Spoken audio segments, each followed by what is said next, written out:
"I want to speak to you," Naomi began. "You don't think ill of me for following you out here?" "We are not accustomed to stand much on ceremony in America." "You are quite right in America. Pray sit down."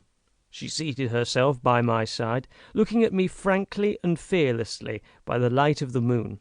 "You are related to the family here," she resumed, "and I am related too. I guess I may say to you what I couldn't say to a stranger.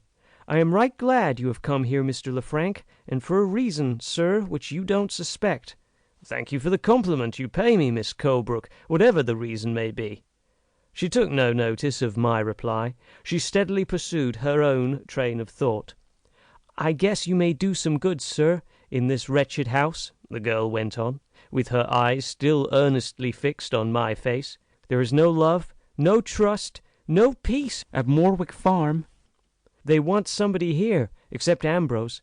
Don't think ill of Ambrose, he is only thoughtless. I say, the rest of them want somebody here to make them ashamed of their hard hearts and their horrid, false, envious ways. You are a gentleman. You know more than they know. They can't help themselves. They must look up to you. Try, Mr. LeFrank, when you have the opportunity.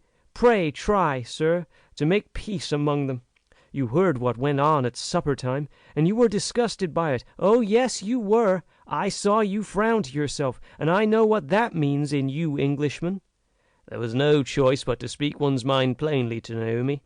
I acknowledged the impression which had been produced on me at supper time just as plainly as I have acknowledged it in these pages. Naomi nodded her head in undisguised approval of my candour. "That will do. That's speaking out," she said. "But, oh my, you put it a deal too mildly, sir, when you say the men don't seem to be on friendly terms together here. They hate each other. That's the word, Mr. LeFrank. Hate. Bitter, bitter, bitter hate."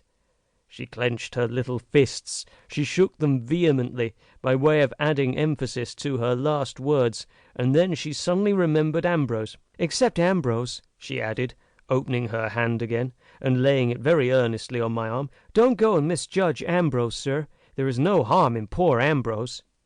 The girl's innocent frankness was really irresistible. "Should I be altogether wrong," I asked, "if I guessed that you were a little partial to Ambrose?" An Englishwoman would have felt, or would have at least assumed, some little hesitation at replying to my question. Naomi did not hesitate for an instant. "You are quite right, sir," she said with the most perfect composure. "If things go well, I mean to marry Ambrose." "If things go well," I repeated. "What does that mean? Money?" She shook her head. "It means a fear that I have in my own mind," she answered. "A fear, Mr. LeFrank, of matters taking a bad turn among the men here, the wicked, hard-hearted, unfeeling men.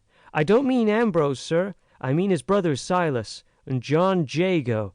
Did you notice Silas's hand? John Jago did that, sir, with a knife." "By accident?" I asked. "On purpose," she answered, "in return for a blow." This plain revelation of the state of things at Morwick Farm rather staggered me. Blows and knives under the rich and respectable roof-tree of old Mr. Meadowcroft. Blows and knives, not among the labourers, but among the masters.